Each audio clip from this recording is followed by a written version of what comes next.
We'll begin. Normally I like to, it seems more courteous to stand up on these occasions like the boy in front of class, but we're all slaves to technology, and I'm told that on previous question times, because we haven't spoken into the microphone, we haven't been heard, and the words of the public, which are far more important than the words from the platform, are being lost to history.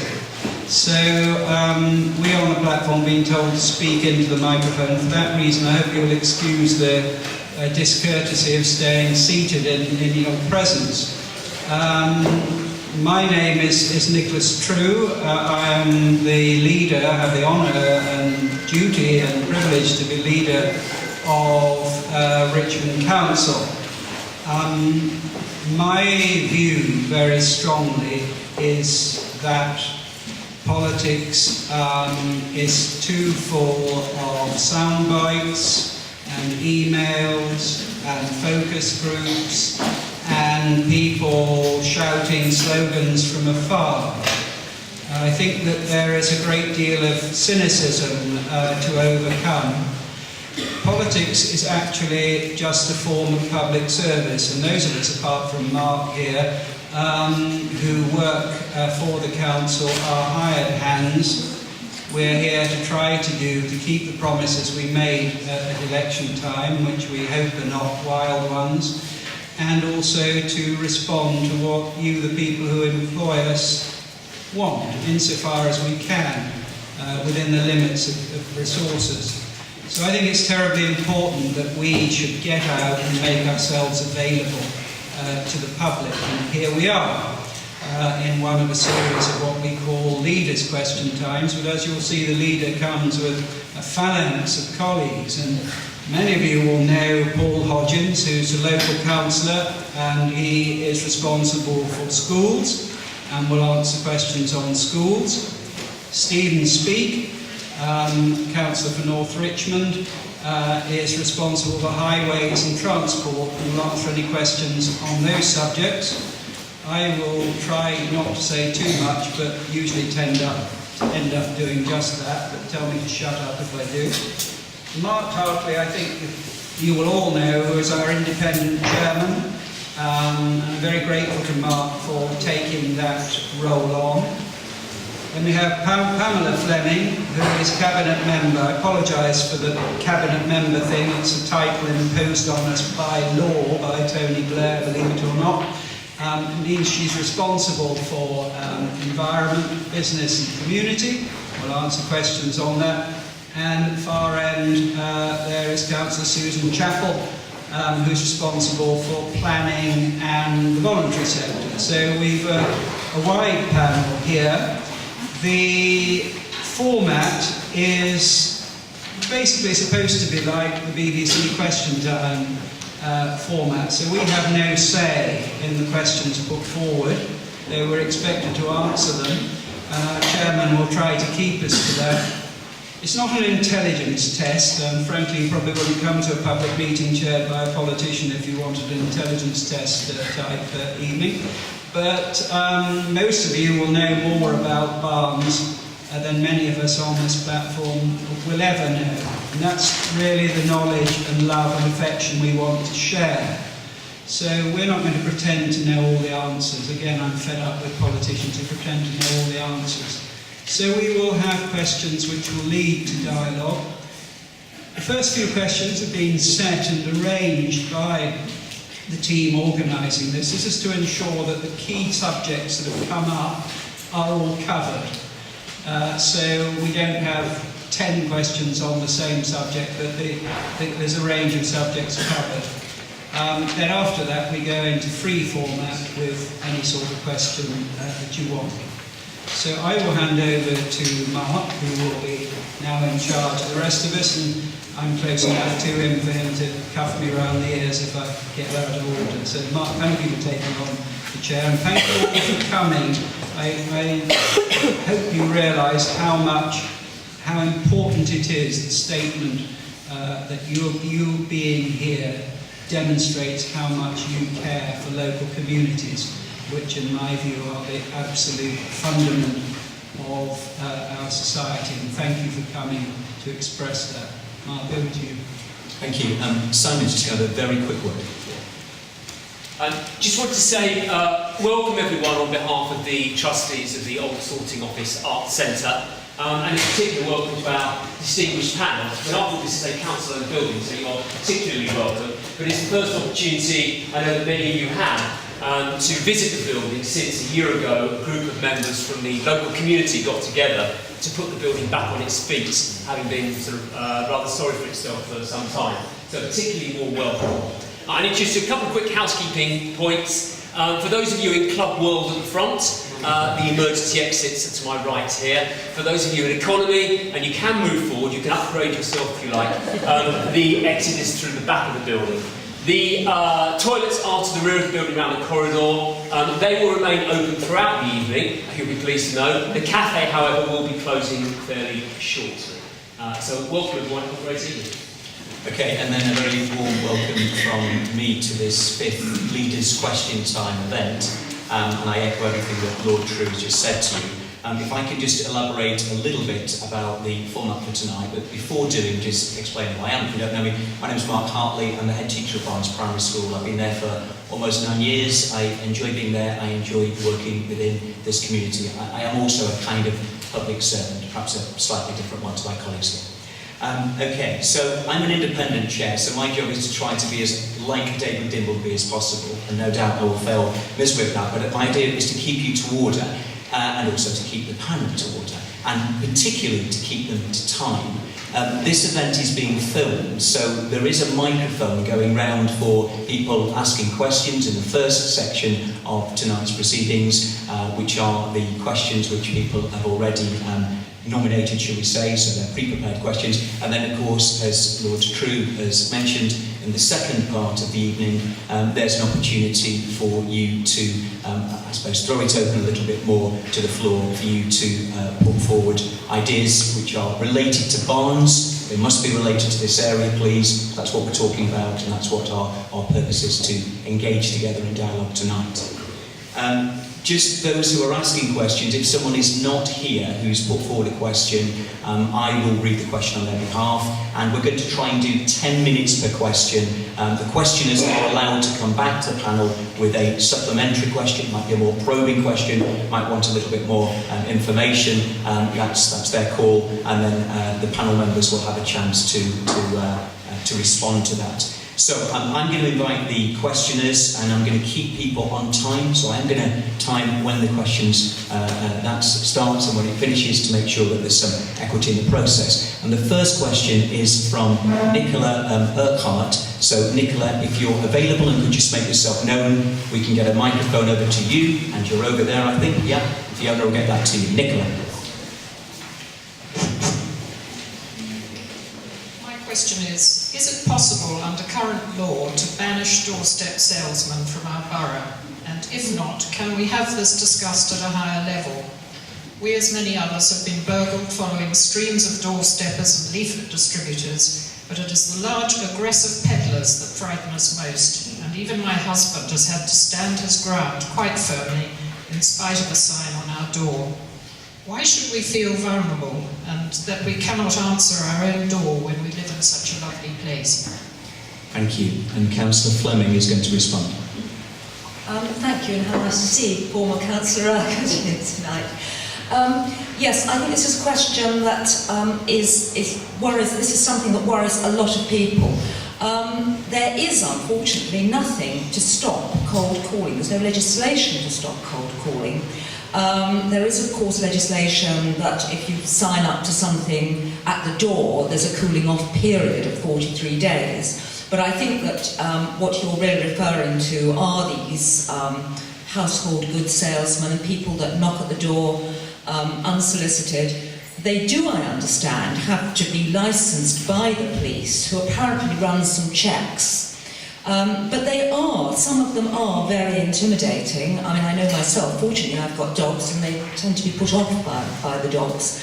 I noticed that in East Sheen, there seems to say the neighbourhood team seem to be running a pilot what they call no cold caller zones. And one or two roads have got some signs up. So whether this is something that can be, I'm not sure how well this can be enforced, but whether this is something we can explore to see how it's working in East Sheen, and whether this could be rolled out in other areas. I don't think, we have to be careful about raising aspirations when it comes to enforcement, but it's certainly something I'm prepared and we can look at with the Safer Neighbourhood teams in East Sheen. Thank you for that answer, but if the council got behind it for us and put out a document or something on such a sign, that would have more meaning, I think, would be inclined to stop them from coming.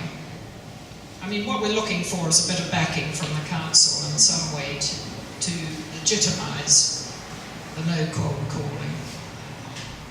Yes, absolutely, and I think from what I've seen on the website from the East Sheen Safer Neighbourhood team and the meeting with the Neighbourhood Watch there, I think that they have actually contacted our trading standards people.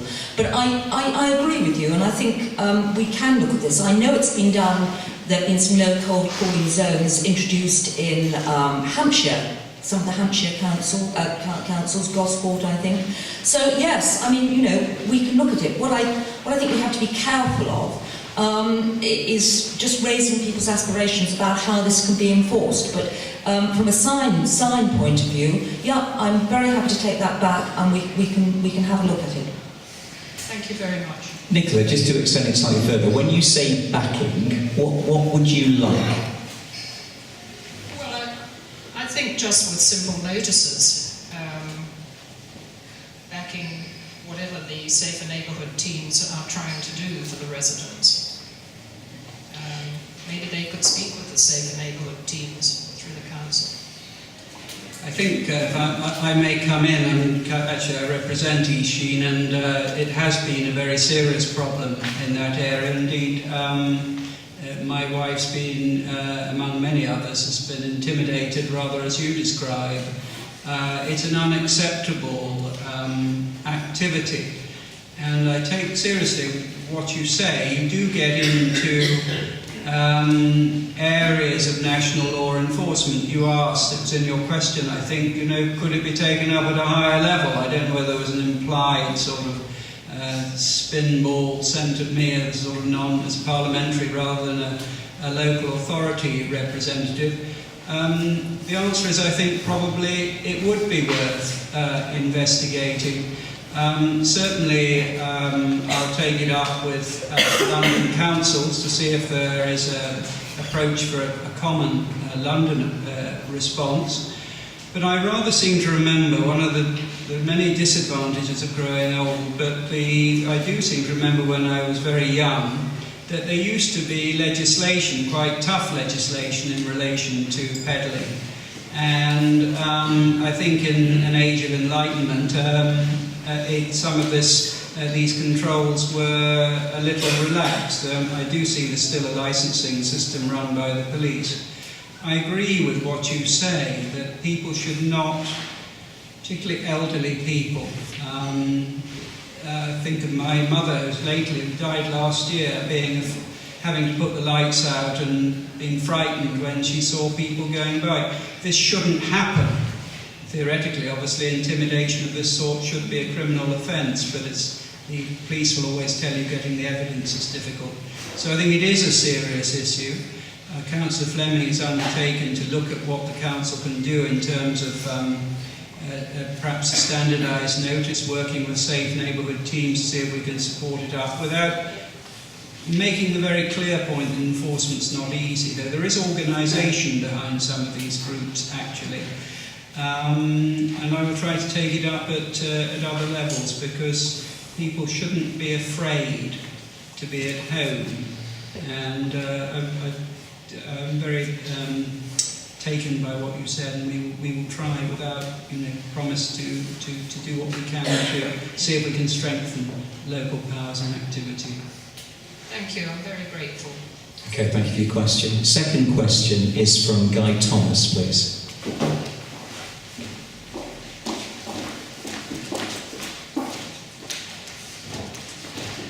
This arises, I think, out of something that was said. Is that all?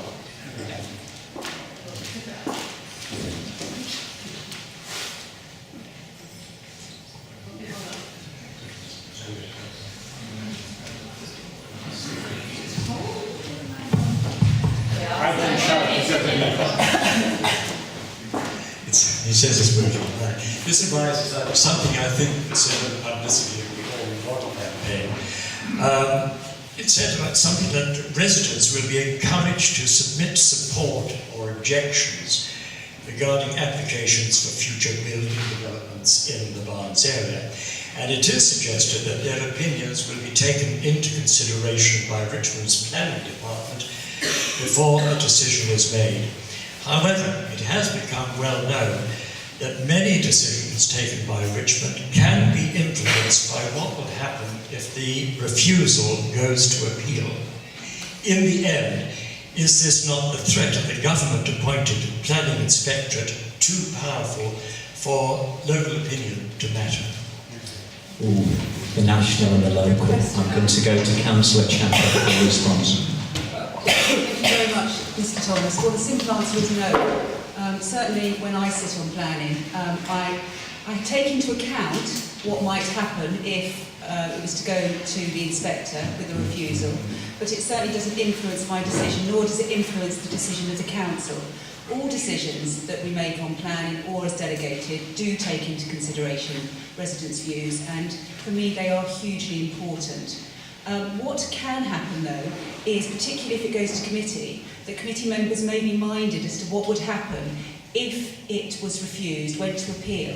Sometimes it can be better if there are extra conditions put on, because if something goes to appeal and is, because it's been refused, the inspector will very rarely think about any additional conditions. So sometimes, depending on what the actual application is for, it may be that the concerns of residents can be what we call mitigated by conditions. So, for example, extra landscaping, putting in glazing, where obscured glazing to prevent overlooking and that sort of thing. So I have to say that sometimes a refusal isn't the best way to go, but it certainly would never be the case that a decision would be taken purely on the basis of what an inspector may or may not say. I don't want to argue with you, Councillor Chappell, but I have been at planning application meetings in Richmond, where one of the councillors, and I will say a Lib Dem councillor, has actually said, if this goes to appeal, we might lose, and therefore we can't go any further with this decision. But it's been a refusal, not on the support one. And I mean, when he actually says that, you get very worried. I should think you would get very worried. I would get very worried. That is never, it should never be the case. Every application will be judged on its planning merits. Now, there are some applications where there just aren't any planning grounds. And whilst you could, maybe to make a point, you could have it refused, actually somebody who is really looking out for residents, and I hope that that's what I do if I'm sitting on committee, will have a look at what's in the best interests of the residents. And it is sometimes the case, although it doesn't seem it at the time, that putting it on very, very strong conditions can actually be a better deal for the residents. Obviously everyone is different, but to give you an example, if the main reason is parking, then sometimes to take away residents' parking permit rights can be a very significant thing to do, because that will ensure that we don't have overspill of parking. Whereas if we were to refuse it, it went to appeal and the inspector didn't agree with that decision, you may end up with the additional parking. That's just one example, but I think the key thing is that with the village plans, there will be an additional layer, what's called supplementary planning, which will be an additional layer which will help to protect what local residents see as the most important things in their area. And every councillor and everyone who lives in an area knows what's important. I don't claim to know what's important in Barnes, that's why we're doing this. But I know what the residents in my ward want, and I know what's important to them.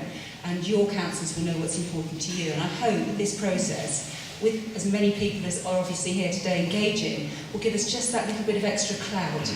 And that will be taken into account by planning officers, planning committees, and indeed the planning inspector. So I hope that it will help you a little bit more. I think if I could add, I'm slightly freer because I'm not actually a member of the planning committee. By the way, I'm not sort of ducking responsibility there. I mean, I think that it is, what you say is a wide perception, actually. And a few years ago, there was a system where councils that did not comply and were overturned were penalised financially. That was a policy of Gordon Brown when he was Chancellor of the Exchequer. That doesn't happen anymore. That's been done away with, although costs can be given against a council that behaves unreasonably. But I think that's left in the air, because councils at that time, they were terrified of losing hundreds of thousands of pounds if they didn't comply with what the government then thought. That doesn't now apply. I think that Councillor Chappell, who's an excellent member of the planning committee, you'd expect me to say that in front of you and her, but her point about conditions obviously is a significant one. If you go for 100% and throw out everything, you may lose the chance of getting 50% of what you want. I don't think that any planning committee should be swayed by any councillor, however experienced and long-serving he may be, and I think the one who I have in mind is very, very experienced and very, very long-serving,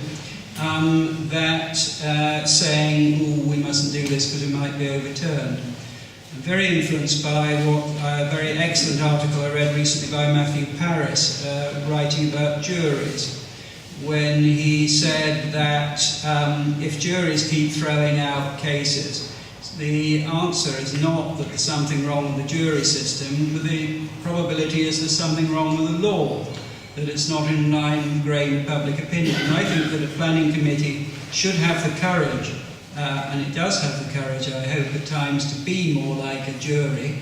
And if inspectors act for local residents on the evidence put forward. So that is the way we want to try to move policy. But it's very difficult, as will come up in other questions. I mean, we are faced with a situation at national level where all the political parties just want more and more housing, and therefore they're stripping away generally some of the powers of local authorities. So it's quite a complex game. But we certainly, on my watch, if it's happening, I wouldn't want it to happen. We certainly shouldn't be refusing, if you like, a reasonable action to residents because of fear of an inspector might take a different view. I'm rather taken with the idea, which I had until everybody said leader, that's complete rubbish, of publishing league tables of inspectors. Let's see the inspectors who actually respect public opinion and those that consistently overturn. I might well return to that. An interesting exercise. Your question is a very important one. Mr. Thomas, you want to come back? No, fine. Would anyone else like to come in? Yes, please. Yeah. Should we get a microphone? Sorry. Okay. What I want to know is, and I mean, it might be completely ridiculous, but if conditions are imposed on a if conditions are imposed on a planning application, you said that it's easier to impose a whole load of conditions. Well, if it's a property developer who's having the planning permission conditioned, how are the conditions imposed when he then sells on the property? Well, if you put a condition on a planning application, that becomes part of the planning application. So if, for example, you have to have an obscured window, that is how it has to be built. If that is a condition, that can't be changed unless somebody goes to change a condition. So of course you can apply for anything if you own, and that's something we're going to come on to in the next question. If you own a property, you can apply for anything, however ridiculous. It doesn't mean it will get permission. So a condition is a condition, and unless that condition is changed, it remains. Right. So when Mr. Russian oligarch comes along and buys up a house, the conditions still stand? Yes, unless he can, of course, apply to have that condition removed, as can you or I or anybody else. I see.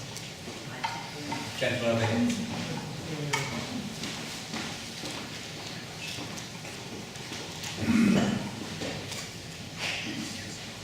Thank you very much. conditions actually interest me. There's a planning application that's very local to me that's actually just gone through this very process.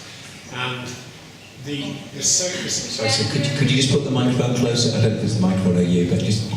Yeah, Sorry. Thank you so much. A planning application very close to me is actually going through this very process right now.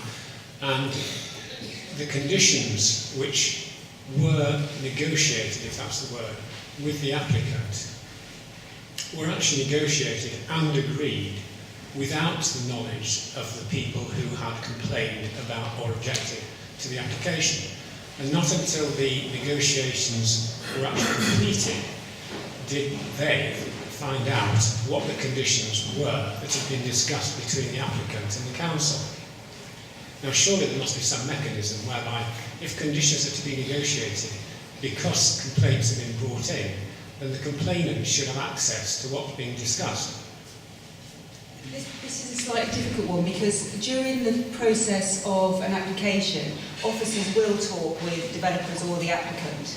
And one of the things that we're looking at the moment is to make the whole process much more transparent in terms of communication between officers, residents, developers, applicants, to try and make these negotiations as transparent and to make them as workable for all sides as possible. Of course, we completely understand there are going to be those applications which will have to come to committee. And this is probably an example of when something does need to come to committee, where residents have put in objections and they don't feel that those objections have been mitigated by conditions or by the application. And that's the time when, if you have a concern, you can always ask your councillor to get involved in this. I can't talk about an individual application just in case it comes to committee and I have to sit on that.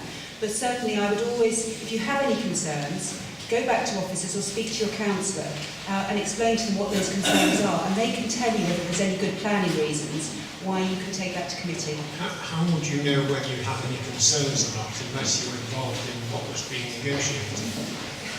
This is one of the things that we're working at now, is to make sure that people understand exactly what's going on, because I'm assuming that you'll have seen all of the information that's on the website, so you'll have seen the plans, and there's things like transport statements, design and access and design statements and so on. But if you have concerns, then you can obviously put those concerns in writing to an officer. And if you feel they're really serious concerns, then my advice to you would be to contact your local councillor. I think you've answered my question. How would you know one would have concerns if you're not involved in what was being discussed? I don't think that we're at a point now where we can get to the situation where the negotiations can involve residents and applicants all the way through. We are trying to find a mechanism to make sure that residents are as involved as possible. But certainly if you have any concerns, my advice to you would be to contact your councillor. Your councillor will then be able to speak to the officer and find out what's going on with the applicant and the application. And certainly when I deal with them in my ward, I will speak to the officer, not on a daily basis, but on a very regular basis, and try and reflect the concerns that my residents have got. And I've had an example of that today, where the main concern was parking, and we've actually been able to negotiate a way around that, where the applicant is happy, and now the residents no longer have any needs and don't want to object to it anymore. So it can happen, but I do appreciate it is very difficult. No, so is the part of the thing you were not informed, or that you don't feel fully engaged in the discussion? Actually, it's not myself. It's a neighbour, but she didn't know. She kept phoning the council to find out what was going on, because it seemed to be quite a long time between the application going and the council considering it. And all she received from the council was it's still being discussed. But at no point did they actually say to her what was being discussed.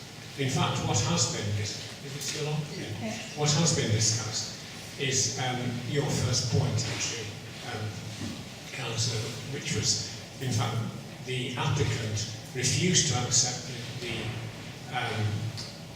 parameters of the negotiations, and so the application has actually been rejected in full. So she's, presumably she'll now appeal and will go through the secondary adversarial process.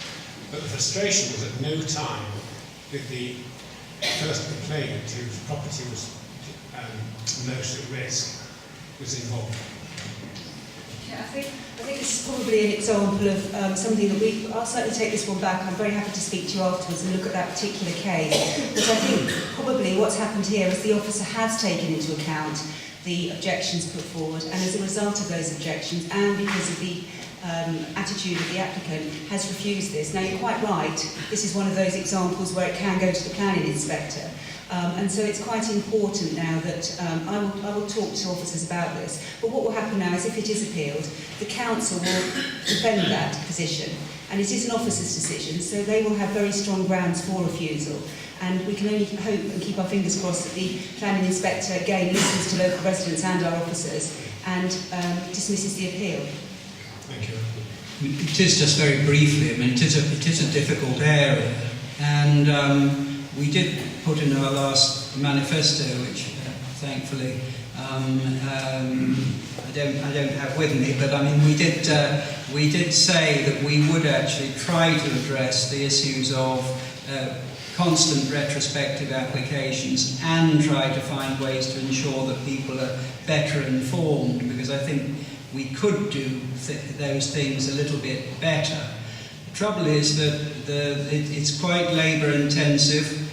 We have more planning applications than most authorities, and that both enforcement and information, I mean obviously the website does track things, do come with a cost. Now that may be a cost that the community wants to pay, but that's the kind of discussion we need to have, as Councillor Chappell was indicating. It's something we're looking at the moment, and my overriding objective is obviously try to keep the council tax down, and obviously every officer you employ costs extra money. But it is an area where I do understand that it grates with communities, and we will take this conversation into the discussions we'll be having. Okay, just another comment from the lady over here, please. Front row.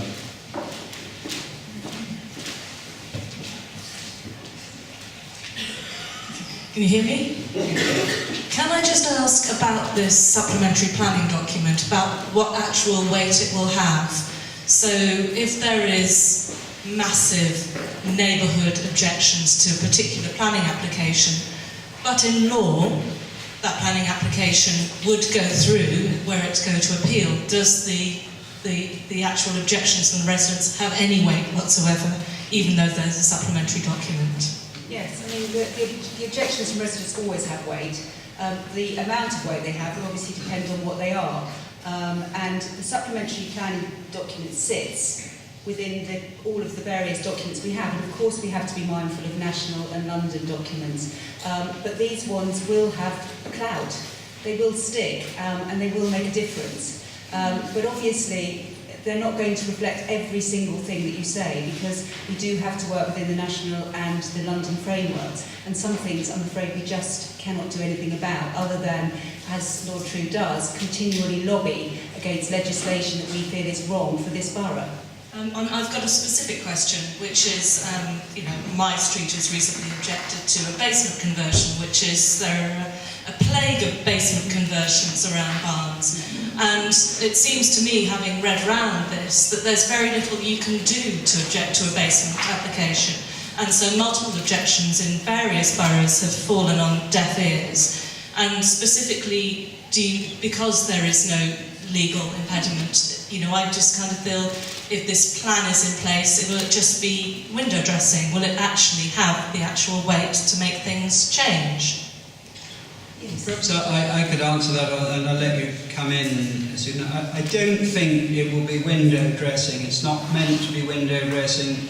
I think, Chris Patten, when he was doing some things in Hong Kong as governor, and that came to mind with all that's been going on in Hong Kong lately, they said, why are you wasting time putting all these things into the Hong Kong Constitution?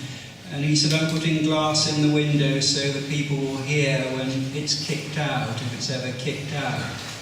Now, what the supplementary planning guidance will be is part of the local plan. It will comply with the local plan. There'll be one for each village, and the inspector will be required. Obviously, it has to be approved through the system, but the inspector will be required to take some notice of it, as will we.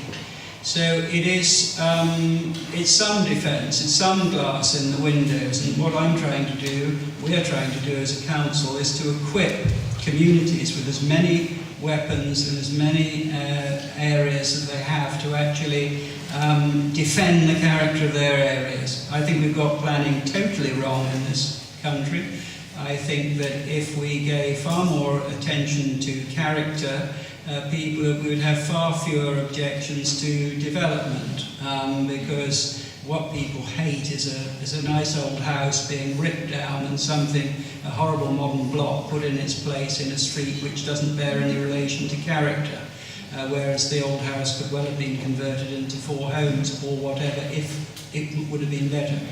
On basements, they're a particular annoyance. I've been involved with other London leaders in discussions with the government about this. Officials in the department seem reluctant to realise that there is a specific issue to address here. They think it's only limited to 3 or 4 councils in London. It is creeping very seriously into our borough, accept what you say. There is a possibility of a private members' bill being brought forward by a colleague of mine in the House of Lords, which I would certainly support, to, if you like, encourage the department to try to take the matter more seriously. But as we stand, they're sort of like sellers, and we don't have effective control. But please don't, that's in a sense a national issue. Please don't lack faith. I mean, all the work's being done by the Barnes Ponder, and I hope it's being done in this, is intended to create a line of defence for local communities in terms of planning. We won't win all battles, I wouldn't promise that, it'd be absurd to promise that, but it'll give us some extra weapons. That's what we're trying to do. I don't think I can really add to that. I think it's just a question of making sure that we get as many people involved in this process as possible, so that we pick up as many key issues, particularly those of design and things that are going to change the character of your road, because nobody knows your road better than you do. Yeah, I've got one more question. I'm really sorry, but it's to the same point. We've had as well as a plague of basement planning applications, we've had a plague of shop conversions into estate agents. It's a barn-specific question. Yeah, Somebody else dealing with that. We've got a question coming up. You'll steal the lady over here, Stan. I don't think she wants you to. Thank you very much for your questions. Okay, let's move on, ladies and gentlemen, with a question from Stephen from SOS Save Our Streets in Barnes, Little Chelsea. So, Stephen, please. Good evening, everybody. I'm sorry to keep on about planning, but there you go. There is in Barnes Little Chelsea a developer who has now submitted a total of 6 applications for the same site, 4 of which have been taken to Bristol and have been defeated and ruled, and the planning officer has ruled against them. How can the council ensure that the best interests of local residents and the community are served when the planning process still allows abuses such as this? The applicant has deeper pockets than the residents. Most of us are retired. We've had to fund £6,000 to date to work on this and to try and keep the developer at bay, but every time he comes back. Okay, thank you, Councillor Chappell. We're giving you a busy night. Right, okay. It's quite difficult for me to comment on a particular case, particularly because I hate to tell you this, but there's an application in at the moment on this site. There are 2 applications in concurrently. Yeah, we don't even know what he wants to do. Well, I can tell you what he wants to do. What he's done is he's slightly changed. He's increased the amount of office space now and reduced the number of properties by 1. But you're quite right, there's been a series of these. Now, the issue we have here as a council is that he owns that land, he owns those garages, and he can put in as many applications as he wants. And I'm afraid there's nothing that we can do to stop him putting in the application. What we have done is on every occasion these have been refused. The one that's currently in is in progress, but the one before that has been refused. And I'm very pleased to say that the inspector has been very strong. I actually took the time to look at the inspector's reports, and the inspectors are drawing on each other's reports, which is a really good thing. And the nub of this one is that in the inspector's view, these buildings that they're putting up aren't fit for purpose. not just for the residents that already live there, but for the residents that are going to come in. And I think that's a very important point, that provided we have a full application, our officers and the inspector will look at the amenities of future residents. So what I can say is, and I've got one of these in my ward, is you've just got to keep on objecting and not give up. That's fine, but to refer back to my colleague over there who said, we do not know that these changes are being discussed by the council planning officers and the developer. You've just informed us in an open meeting. I have been contacting by email saying, is there any progress? We are now at 100 and something days and no decision has been reached. But you're telling us that he's withdrawn one application and that the second one is going through. No, what I said was that there's an application going through at the moment which is 14/24904, which is a smaller development than the previous one. It's a difficult one for me. If I start commenting on it, if this was to go to planning committee, I wouldn't be able to sit on it. I would have to withdraw. What I would say though is that this is obviously hugely important, and this is really an example of where you should be involving your local councillor. So contact all of your local councillors and make sure that they're fully involved in this process. Our local councillor is fully involved. Okay, fine. That's Gemma great. Curran has been fabulous. Brilliant. But even when I address the planning officer through her, all we hear is that it's under discussion. But we're not told, and this is what we as a community want to know, is what is being discussed. Okay, well, behind our backs without any transparency. Let me speak to Gemma. I can see her at the back actually, and I'll get Gemma to look into this, because, as I say, if I talk about this anymore, then I'm really getting onto very dangerous grounds in terms of having discussed something that I might have to deal with later on. So I think this is one really, I'm not trying to throw it back. The principle we've heard and we will take back, and clearly the work that we're doing is something that we should be doing, and we must do even more with it. But this particular one, I think, deal with Gemma on this, and she's chair of planning. She knows more about planning probably than anyone else, so you've got absolutely the right person there to do it. Thank you very much. I mean, I repeat, I'm not on planning, but I don't think that we should discuss individual cases. Repeat applications are a repugnant form of playing the game, in my view. It's just salami slicing downward until you find something you can get away with. I mean, I had a case in my ward where not quite as many as this. Eventually, actually, the developer did go away, but it caused tremendous angst. The irony was, actually, it created a community where there hadn't been before, because that road suddenly discovered itself, and they had a wonderful community association which now exists. I'm not saying I want repeat applications because of that. But this again is where I think we've got planning wrong, really. And, you know, in the national law, you're entitled to put in as many as you want. You're entitled to put in applications on somebody else's property if you want. And, you know, planning departments have to respond. In a logical world, it seems to me that there should be a penalty to be paid for repeat applications. You know, you can only have so many in such a time. Or can we? It's an interesting question that occurs to me having this discussion. I mean, can we look at upping the fees if there's a repeat application? Currently, I don't think that's allowed in the law. But, I mean, again, if we're looking at planning legislation coming through, could we as a country look at that? Somebody's been told no, they come back too many times, one adjusted time probably should be allowed. We may need to look nationally at some of these balances, but at the moment we have to play the game according to the planning law of the land. The planning law of the land says they can do it, and councils can't put any penalty or any restraint on it. Just address the issue, the application that's on the table at the time. Okay, there's a gentleman just over here, please.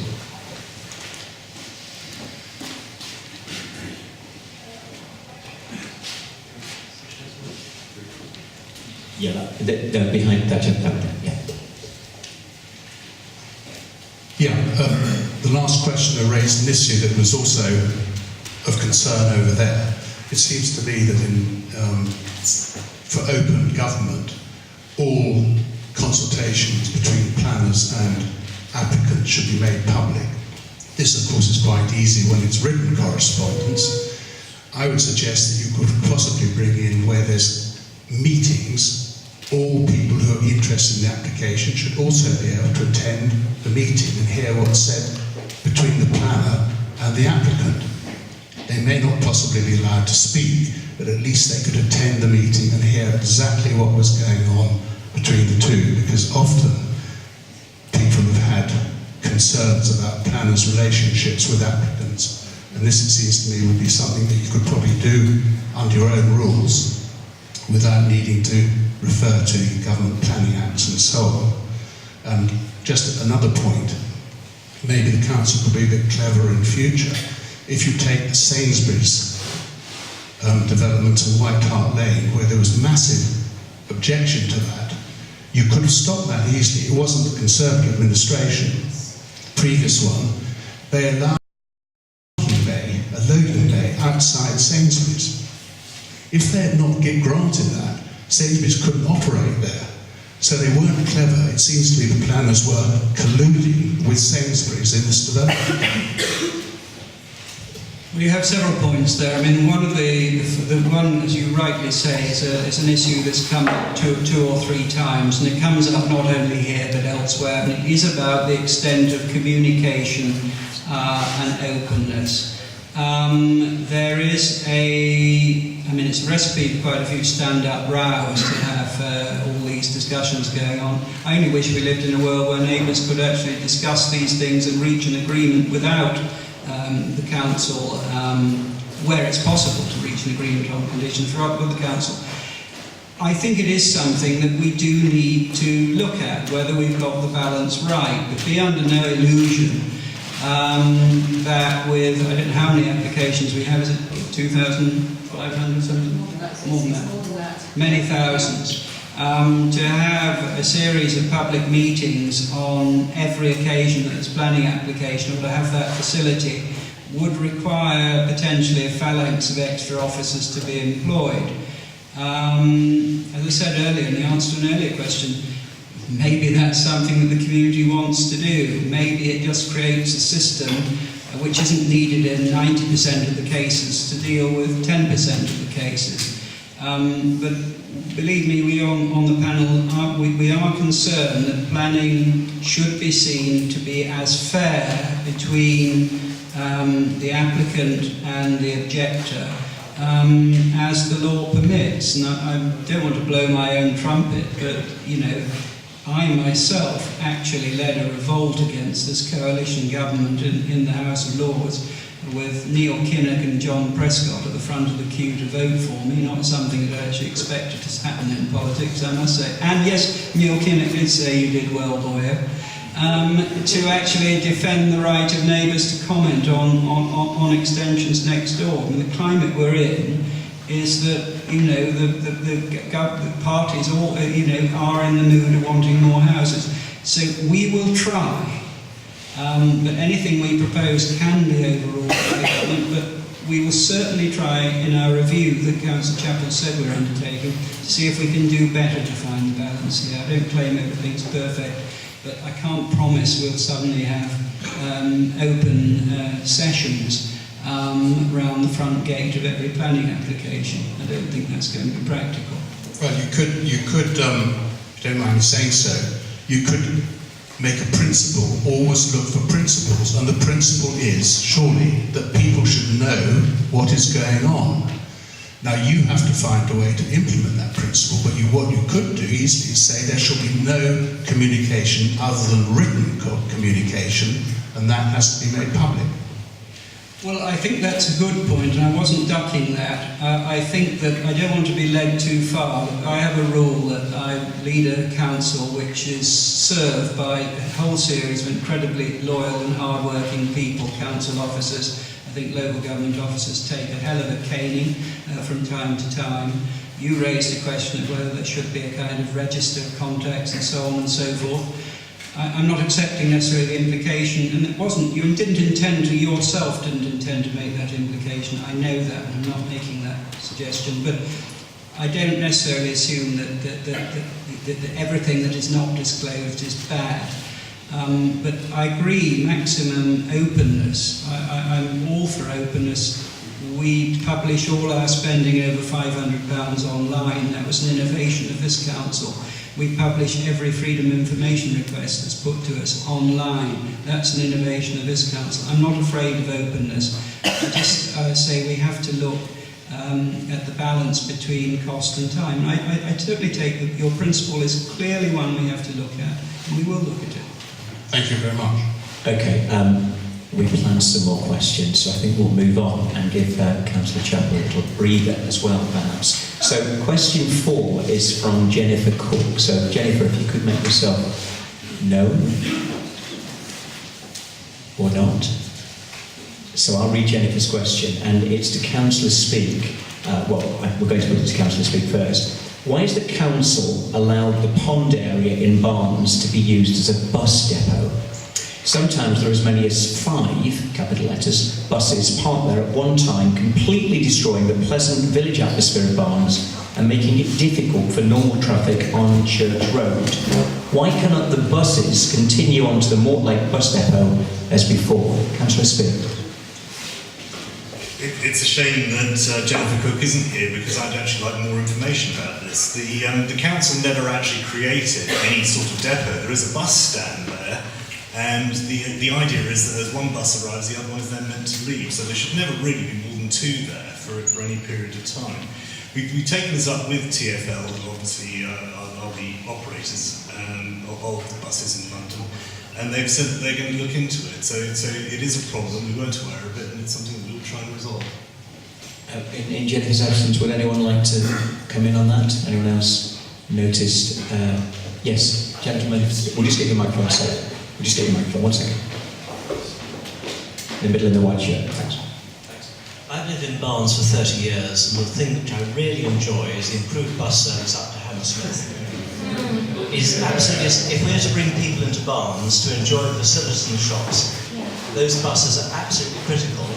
And if we have a couple of buses standing by the pond, I think that's something we should put up with. And not be too worried about upsetting a few motorists. Are you happy with 5, sir? The space available is for 2, so I think 2 is the right number. Okay, there's a lady over here. Just an observation, in all the times that I have been in Barnes, I have never seen 5 buses. Never. And I really think that Let's have a show of hands on how many buses has been seen around Barnes Park. Put your hand up if you've seen 5 or more. Gentleman at the back, he has. Put your hand up if you've never seen more than 2.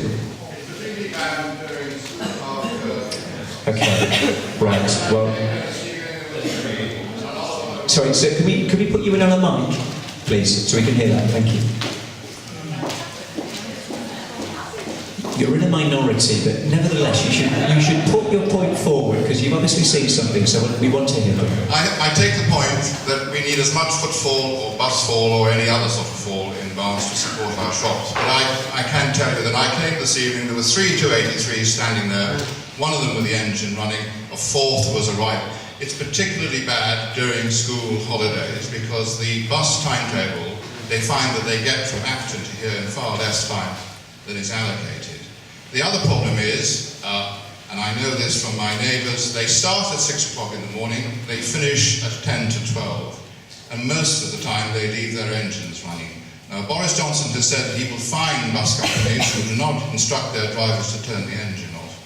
I think the answer would be to impress upon TfL, continue the service. I think it would be very antisocial to take it away, but to try to get some discipline whereby they do actually, it is actually a bus depot, there's no doubt. The 283 finishes there, it is the end of the line for this service, but at least get them to try to at least turn their engines off and not rev them at 6:30 in the morning, because the German-made buses are very inefficient, is what they tell me.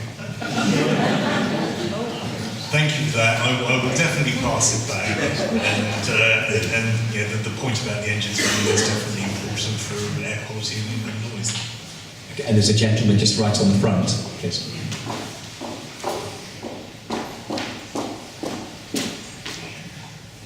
Thank you. You mentioned getting between Barnes and Hammersmith. My daughter is very frequently using the forest bikes, and I was hoping that you had some news on the extension to Barnes, since that, sorry, may not be related, but... I think we can have a go then. we don't at the moment have any update on that. It's not something that's being actively considered. So. Is there somewhere you can ask for that? Okay, there's a lady over here. Can I just ask? We'll try that. Just 1 second. Yes, this is an issue that was raised through the Big Barnes Ponder process, the fact that quite a lot of residents had wanted to see Boris bikes in Barnes. And we have been talking to some of the local councillors, as well as through Zach Boris himself, to see what we could do about getting in this area. So it's work in progress. It will involve us as a community demonstrating a need and thinking about where we might want sites to be located. Obviously, the council supporting us with that, but I'm optimistic. Can we just quickly, before we go to this question, have a show of hands on that as well? I do like active participation. Who would like Boris bikes in Barnes? Who would prefer we didn't have Boris bikes in Barnes? Okay, thank you very much for that. We're going to move on. The next question is from Emma Robinson. So Emma, if you could... Sorry, that's me. You are. How handy. Okay, there are at last count some 13 estate agent businesses in Barnes occupying 20 sites which could be used for shops. As other businesses are being closed, they are being replaced by estate agents. This is destroying the character and attractiveness of our shopping areas, damaging local economy, and is not what residents or local businesses want. Where the community has successfully kept agents out of retail sites, we now have thriving shops such as Gales.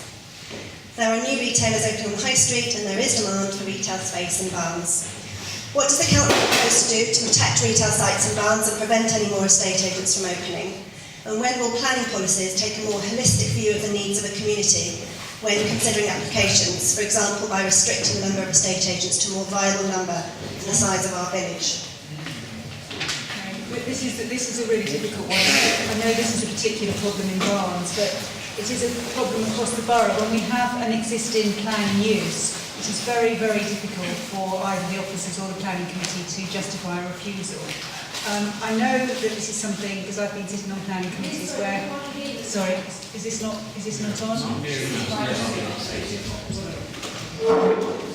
This is something I've sat... Can you hear me now? Yeah. I've sat on planning committees, not just for Barnes, but for other areas where people have desperately not wanted a particular thing, whether it be an estate agent or whatever else. But both planning officers and planning committee members are tied if it's within a current usage, because it's government legislation. We keep saying government legislation, but there is a limit to what we can do. We are trying as much as we can to make sure that you get what you want in Barnes in terms of a diverse economy, and certainly we don't allow there to be estate agents if there's an unbroken run of 3. We're trying... Sorry, I'm turning my head apparently. I do apologise. I think it is one of those things which is very, very difficult, and certainly something that we will do everything that we can. We're spending, we've obviously got a fantastic town centre manager. We're doing everything that we can to encourage high streets across the borough, because it is hugely important that we have diverse shops. I know I represent Twickenham, and it's something that we've been doing a lot of work there to try and get more shops into Twickenham, and it's the same in Barnes and everywhere else. But we are limited by legislation, and unfortunately, where that usage exists, there's very little that we can do. There's no point at all refusing it at local level, because it will be overturned by planning inspector, and that really doesn't serve anybody's purpose. I think my esteemed colleague here is about to explode if he doesn't get it. I think Steve needs the microphone quickly. I'm sorry to argue with you, Councillor Chappell, but within your framework it says not to allow an over-concentration of one particular market sector. Please explain to me what percentage you consider to be an over-supply of one sector. We now have 36% of our shops in this high street strip as estate agents. We come before you, we give you all the reasoning why it shouldn't be changed to a change of use from A1 to A2. I've got no objection to a shop becoming an estate agent if it's already A2. Nothing we can do. That's why we've got Foxtons coming, and that's why we've got Knight Frank coming, because they can. But where we have an A1 property and we demonstrate to the council planning committee and we come before you, Every single time someone says, we'll be taken to Bristol, we can't allow it. And one of our esteemed councillors sitting on your panel voted for a change of use when several then councillors said, no, you're right in Barnes, you do not need this shop as yet another estate agent. It has caused a huge schism in the community, and you just do not listen to us. Sorry.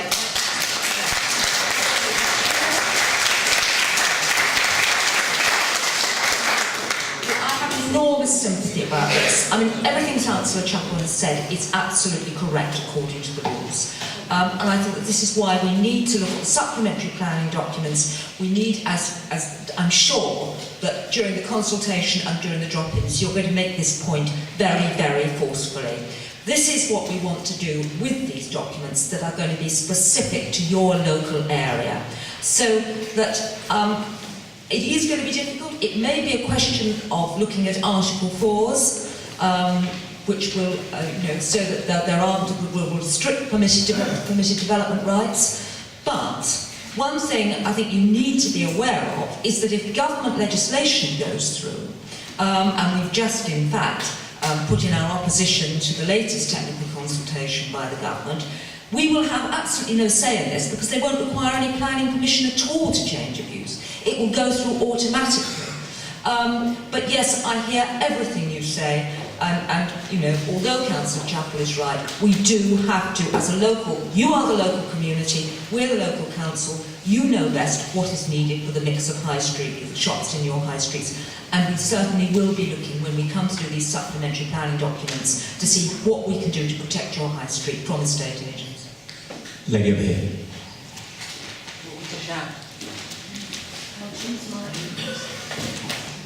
Steve asked you what percentage was expected to be. Is there a percentage that you say can be allocated to a certain sector? Well, I don't think there is, no, but what I agree absolutely with what Councillor Fleming has just said, that the whole point of this process is to listen to what you have to say, and I've heard it very, very clearly that you don't want... I heard, it's just that a question was asked about a percentage, and I was wondering, was there a percentage? No, there isn't a percentage. So why did somebody say there was? No, I didn't say there was a percentage. I said, what do they think is an acceptable over-saturation? Okay, either way, of one you sector? didn't get an answer to the question. No.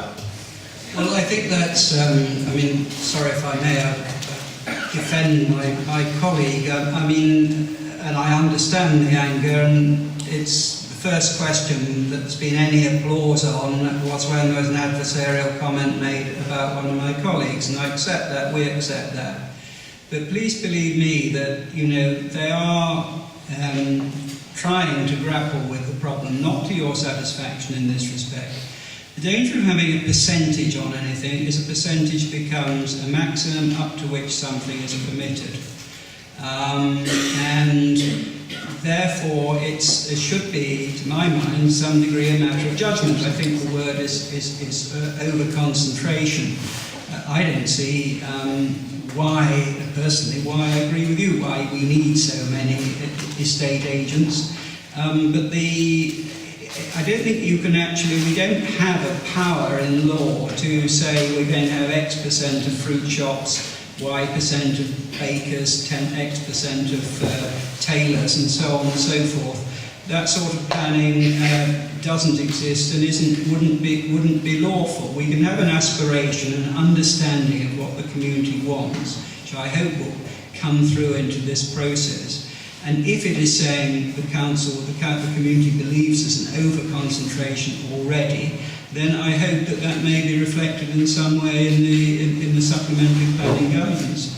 Every decision, and you referred to a decision that you didn't like, every decision is a jury decision.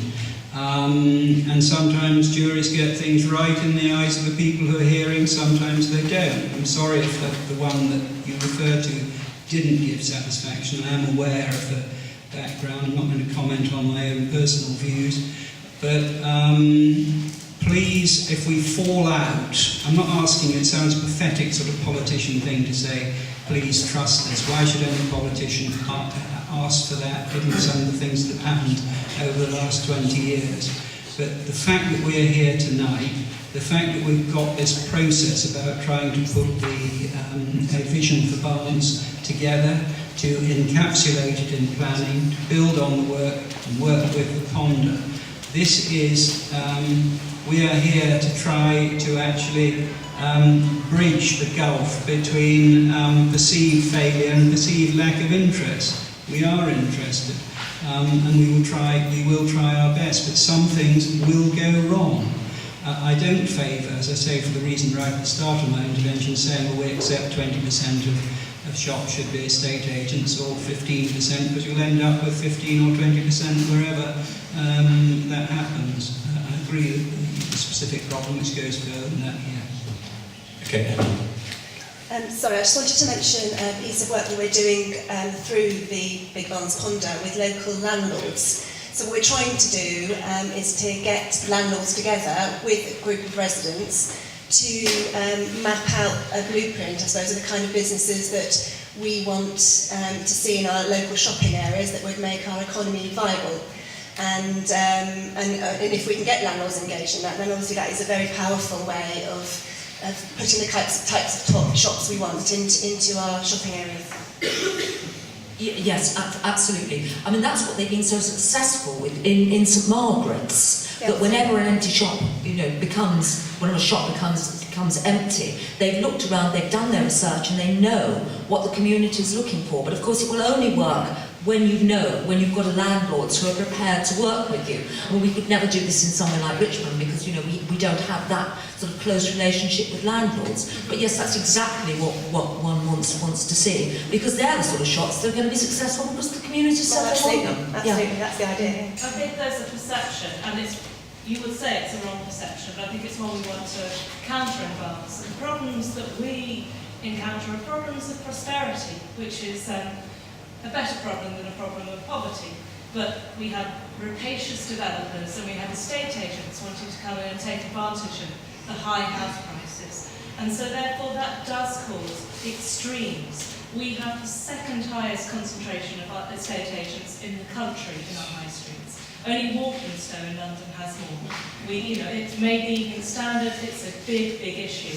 And I'd urge you, as politicians, to hear what the local people of Barnes have to say about it, because we are quite upset.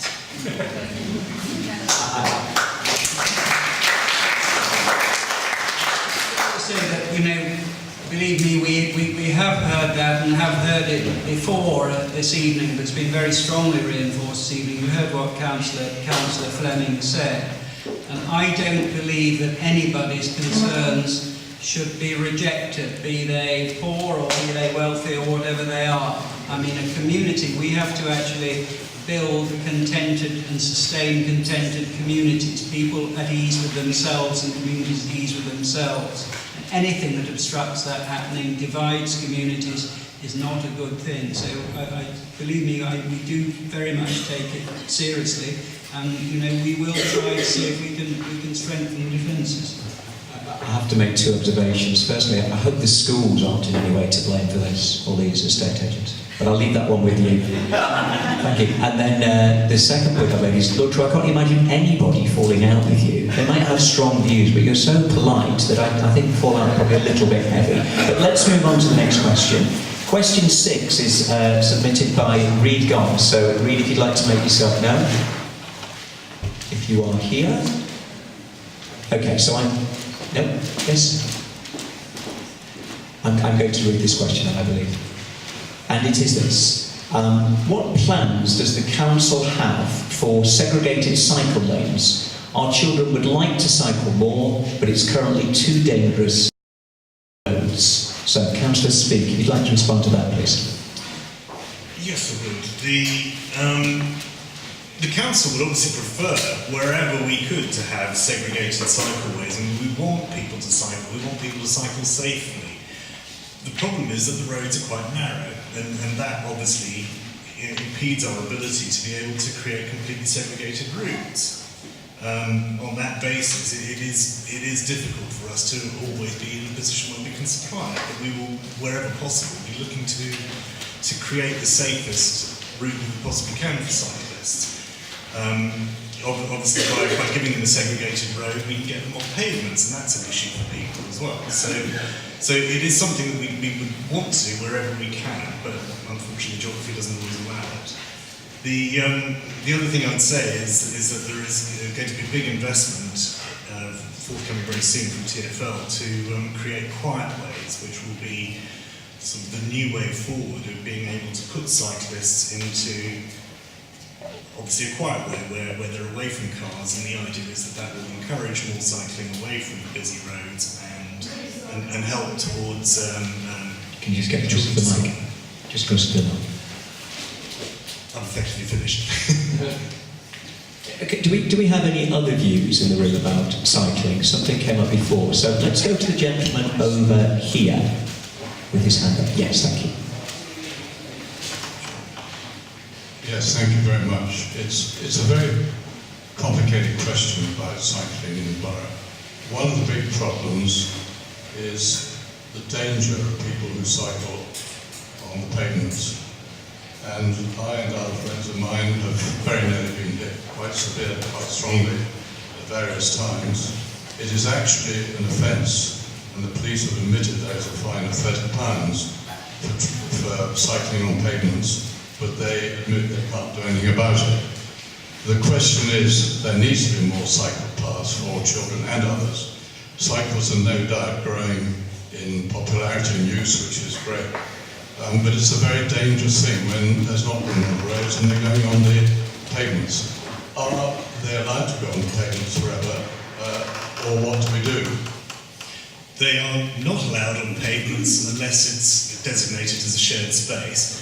I don't know if you've noticed, but on Friday I released a press release together with the police. We were about to start an enforcement process in a couple of locations in the borough to emphasise to people not cycling on pavements, not running red lights, and they're going to take the same approach for cars that run red lights and for cars that stop in the advanced stop line. So it is something that we're very conscious of, and it is something many of my residents in my ward have written to me, particularly the elderly, in fear of basically stepping out of their own homes and being run over by a cyclist. So it is an issue that we want to address, but it is an enforcement issue with the say one thing on that. Will there be a considerable amount of signage about bicycling on pavements eventually, or will it be allowed to continue as it is? No, the signage that is on the pavement is to reflect the fact that it's shared use. I think it would be inappropriate to start putting signs up that say do not use it. That should be the understood default position. Okay, there's a gentleman, or a lady actually, and a gentleman over here. Perhaps we'll start with a lady. I would just like to point out that there is an absolutely wonderful cycle lane, which is along Rocks Lane. I actually took away a bit of Barn Elms playing fields in order to make it.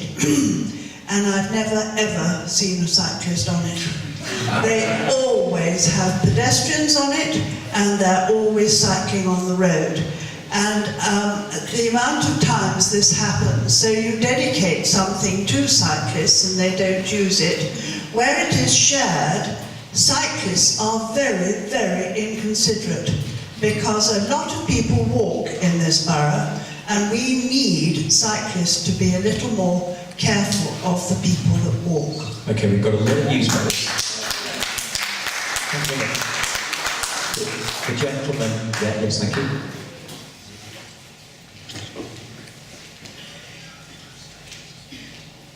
Yeah, you were talking about taking the cycle lane. Sorry. Could you just put the microphone quite... Yes, thank you. One obvious one is on the riverside of Lonsdale Road, where the pavement is not used at all.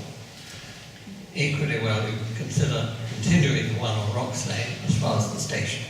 Again, on the pavement, not used. Okay, thank you. I think we'll have to continue the one on Rocks Lane because no one's using it at the moment, by the sound of it. The lady over there at the back, please.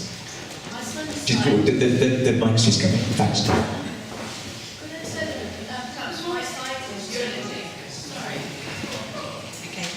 I'd like to tell you why. I'd like to tell you why cyclists don't use designated cycle tracks. My son cycled, he got a very fast bicycle that had very narrow, thin tyres. The actual wheels buckled, even using the road. So good cyclists like those bikes. I've got an ordinary sit-up and bed bicycle, and I never use the track on Barn Elms because of the surface. It causes so much friction that no cyclist, even with ordinary bikes, you need a mountain bike to go on that. So they'll go on the pavement instead, or with very thin tyres, they'll go on the road. So perhaps if we resurface cycle tracks, they might use them. Thank you. And then the lady, please, in the cream jumper. Right next to you. Yeah, I want to comment. I used to cycle a lot across the borough, and it was fantastic. But there are many, many, many, many more inconsiderate cyclists than there are car drivers, definitely. We have a battle all the time.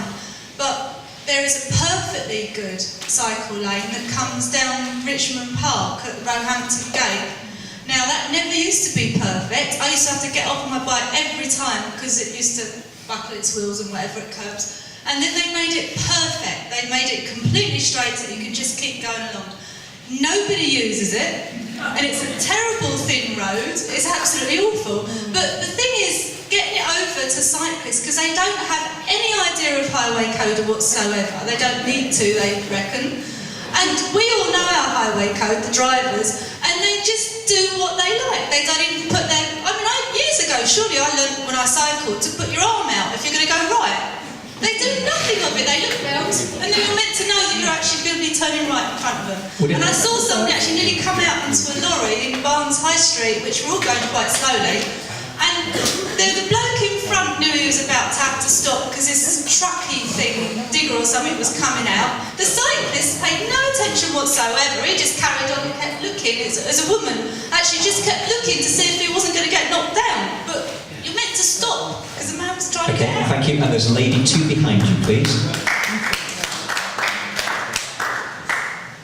And so I just wanted to say there is someone in the room who uses the cycle path along Rocks Lane, which I use it with my children. And the difficulty with the cycle path for us is that it stops quite abruptly.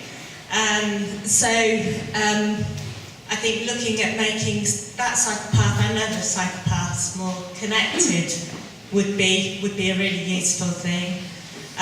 The point of inconsiderate cyclists is a real problem, and as someone who tries to be a considerate cyclist, but I know I make mistakes sometimes, there are also lots of considerate cyclists out there too.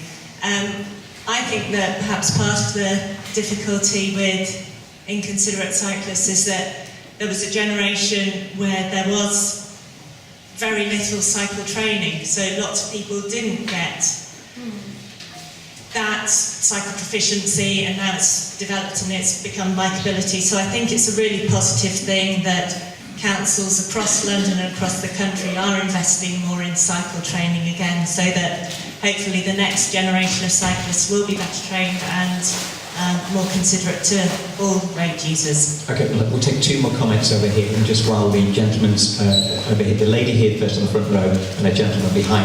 I would just say, from a school's point of view, that children get excellent provision in our Richmond primary schools, and speaking not just on behalf of my school, but schools in the local area, nearly all of them will have their cycling proficiency. So the future looks good, just for the record. Hello, I'd just like to actually add to the fact about being a cyclist myself. I have to say, we're talking about one thing, trying to encourage people to ride bikes. We're bringing in the Boris bikes, and then we've got people that are against people riding bikes. I have to say that the paths that are available are so thin to expect people to be walking and using cycles on the same very small path, very thin, is impossible. We have to extend the paths and learn to share. Rather than being disagreeable and saying that all the cyclists are doing this, that and the other, can't we make an agreement and try to extend the paths and also leave up leave some instructions for some of the people where these cycle paths are, because a lot of people don't know. And I think that this is where, we're getting into a situation, a lot of people are anti, but I think it's a great thing to use the cycle.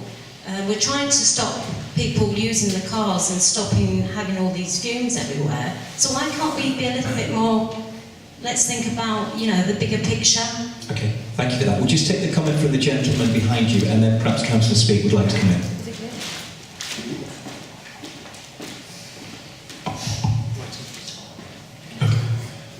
I just want to broaden the discussion a little bit about cycle lanes and pedestrians and cars, etc., etc.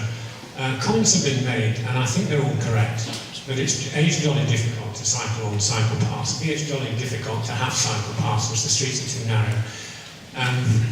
C, we all have to live together, and we're going through a period of quite massive change in terms of pedestrian usage, eco-technology, using bikes, etc., etc. And so shared street ownership, if that's the word, simply has to be the name of the game. The place that springs to mind is Exhibition Road outside Imperial College, which is precisely that.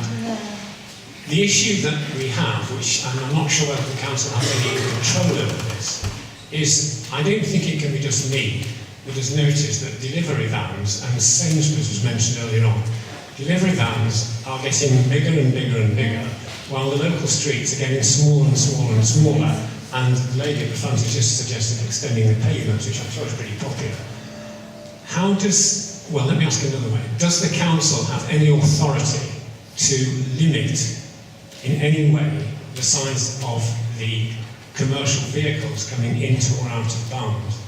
Just to broaden that for 1 second, the biggest trucks, which are universally colossal, and apparently there's no law against any commercial establishment using any of them at any time of the day, are the refuse trucks. So, whilst we were a few years ago stopped or charged extra for having bigger cars, it is apparently acceptable for the council, for at least every commercial establishment in the council, to have a contract with a colossus delivering waste from A to B at any time of the day or night. There must be some way of squaring this circle. Okay, perhaps Councillor Speake can talk about cycling for a minute with the many comments that were made, and then maybe get onto that, and then we'll move on to our next question.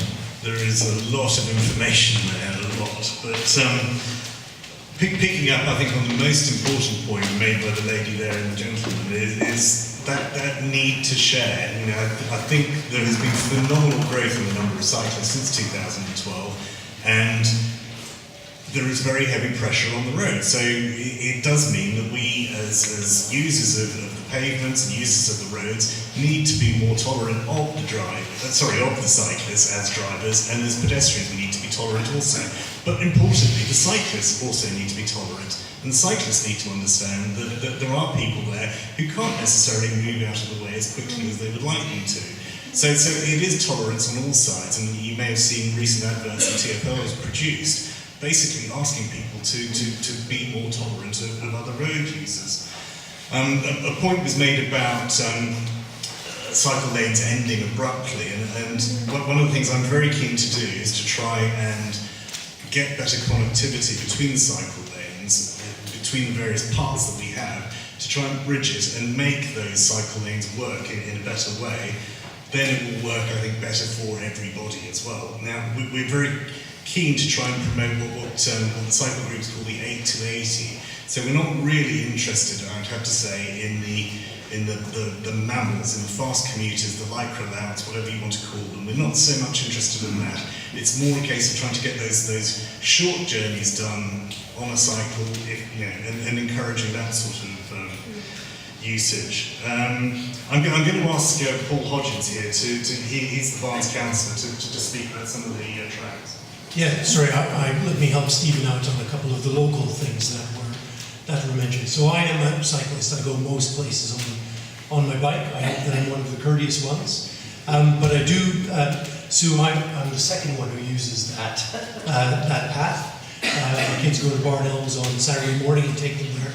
But I do agree, it's probably not clear enough to people that is actually a cycle lane. There's a small sign there. And I also agree with Unity that for some bikes it's not appropriate because of, and so maybe we can look at that. It is a bit of a funny stretch that goes down. It's on a very narrow part of Rocks Lane, so in fact if we could increase the use of that, there is a pavement there for pedestrians, so in fact it would be good to increase the use of that. But we could make that clearer.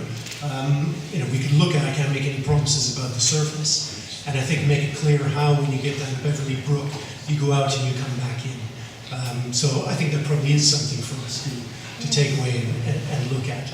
We have also, sorry to come back to you, Paul, but we in the BCA have been actually pushing quite hard for you to use one side of the common pavements to take those over as cycle lanes or shared with pedestrians. On the common on Rocks Lane, there are two pavements on either. There's a pavement on either side of the road.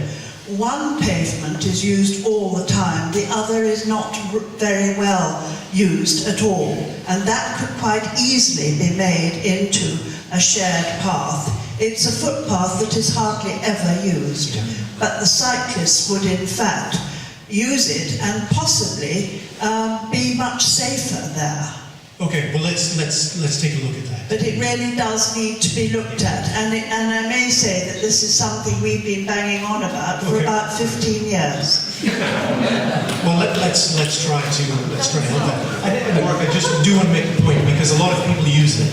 Unfortunately, that I also use the track on Priory Lane, which you mentioned, and it is completely bewildering when you get people who are, they're not the mammals. They're going very slowly, and yet they somehow find themselves again in that very narrow stretch, a very busy stretch, when there's a wide open cycle lane right to the right.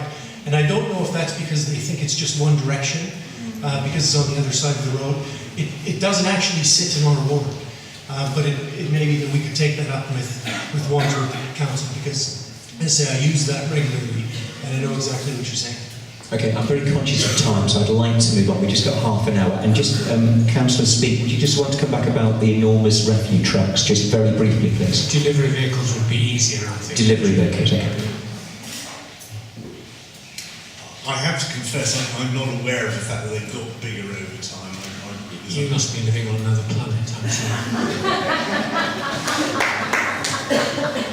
Let's move on, shall we? Okay, so the next question, the final question, before we just open things up to any other questions that you've actually got, and there's some people who may want to speak and have not had an opportunity yet, is from John Brockleback. So is John Brockleback available, please?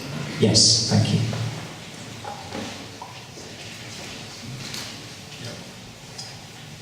I'm John Brocklebank. I'm part of the Barnes.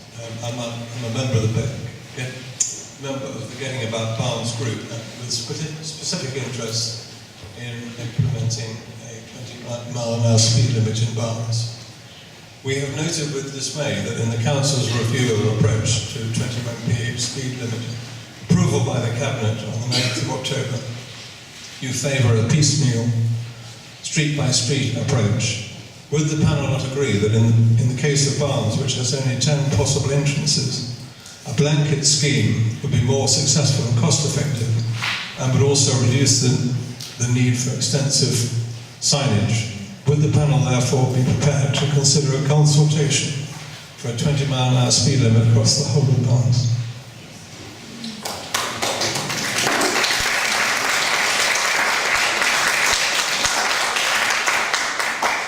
What I wanted to just start off saying is that the approach in the Cabinet report doesn't set out a piecemeal approach. It's trying to establish priorities in the way that we will deal with the request for 20-mile-an-hour limits. And the most important reason for having them has got to be always road safety. Now, the Cabinet report doesn't advocate that piecemeal approach, but it does actually recognise that piecemeal approach will cause problems for traffic management. As we would know, moving through different speed limits in quick succession can be extremely confusing for a driver. And if the speed limit doesn't look right for the road, then it tends not to be obeyed. So what we're trying to do is to establish a more rational approach in how we're going to deal with 20-mile-an-hour requests. And the evidence is very, very clear that accidents tend to happen on busier roads and the roads with higher volumes of traffic. So what the report recognised, what the Cabinet report recognises, is that the safety funding that the Council has is better directed towards those busy roads. And in Barnes' case, it would be the Castle Knowles, Church Road, Lonsdale and Barnes High Street. And we would rather be doing that before throwing a blanket 20-mile-an-hour limit across the residential areas where speeds tend to be lower and accident rates are very, very low indeed. Now, Mr. Brockbank's point was that it would be cost effective to just set a blanket 20-mile-an-hour limit across all the barns. In the sense that could be true. But 20-mile-an-hour limits have to have what we call the repeater rounding. So we have to, in fact, to create quite a lot of signage that goes with a 20-mile-an-hour limit. And that obviously has an impact on the street scenery, creates maintenance requirements and so on. But most importantly, I think, in terms of considering 20 mile an hour, is the fact that the police will not enforce it. And unless, in using their words, it is self-enforcing. And what that means is that, from their point of view, the average speeds on the roads must be less than 24 miles an hour. And if it's higher than 24 miles an hour, then the expectation is that there should be traffic calming installed. And that means, the street humps and the chicanes. Now, we can obviously go ahead and put signs up in the full knowledge that it's not enforceable, and that in fact is what Southwark has just done. But the evidence from Islington, where they've been doing 20-mile-an-hour blanket limits for quite a long time, is that it hasn't worked, and the average speeds in Islington have actually gone up. So, and the absence of police enforcement in Islington on the back of this is that it's actually created a fair amount of resentment with residents. And the one thing we do not want here is unhappy residents. So, from that point of view, I think it is a right decision, is that we should be putting the money into where accidents are actually occurring. The council has had a policy of allowing people to nominate roads, and that goes back to that sort of piecemeal approach. And in Barnes, Madrid Road has been nominated as a potential road for a 20 mile an hour with support from 51% of residents. Now, what we're going to try and do with the village planning process is to ask to comment on Madrid Road and comment also on whether or not other roads should be included. And on the back of that sort of commentary, we will be in a position to evaluate where it makes sense to try and put 20 mile an hour, if indeed that is what the community wants. And obviously, if the community says that they want the entire area covered in 20 mile an hour, that's something we would look at. So it's kind of, I'm throwing it back to the community. Let's throw it back then. Who would like a blanket 20 mile an hour limit at the bottom? And who would not, please? There's going to be some conversations in the pub there, because it was pretty 50-50 from what I could see. John, do you want to come back on the response from Councillor Swift? There are a number of points he's made, but I don't think we should be driven by safety records. We're talking about more of an environment and a peaceful place to live in, which is not full of rat runners, making life pretty difficult for children, people who are not able to move around so well as others. So we need to get the whole area as a safer place rather than wait for somebody to die on the road. Okay, we'll just take one comment from the lady over there in the cream top, and then we really need to move on to an open forum with anyone raising any questions. Now we have these four councillors saying, yeah. Thank you. Yeah, it just was a comment about this. I mean, it's all a great idea in an ideal world.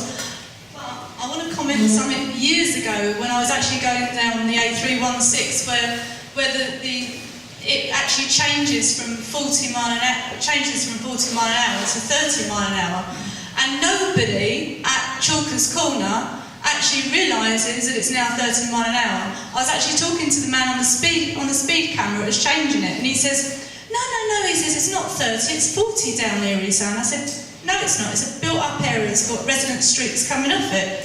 And it is, because since then, about 2 years after I spoke to him, you've now got an actual sign saying 30.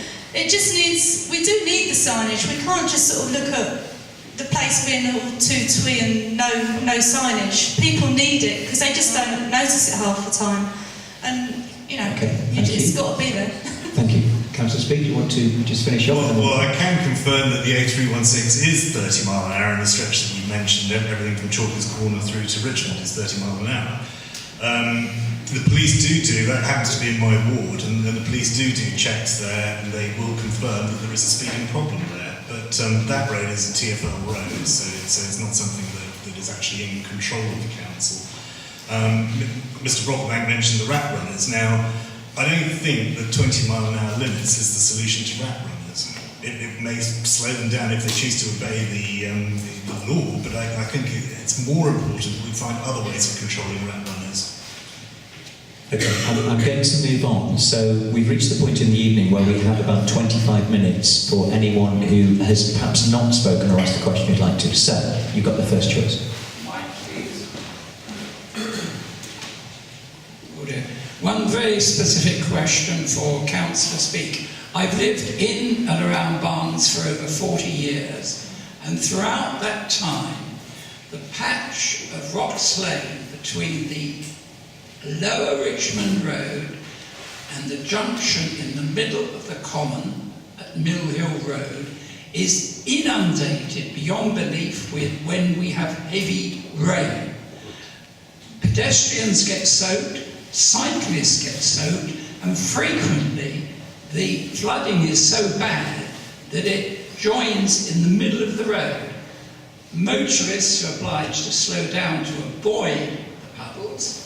There may well be an accident somewhere along that area. Why cannot proper irrigation be installed to avoid this problem? I've spoken over the years to umpteen people, nothing ever happens. Will it be cured in my lifetime? I certainly hope so. And I've got a map behind me, and what I'd like to do is get you to pinpoint exactly on the map where the problem is, and also whether you happen to know whether the issue is because there isn't a gully there that's causing it to drain, or whether that gully isn't working. But perhaps we can pick that up later. I'll show you later. Okay, other people? Yes, the lady over here.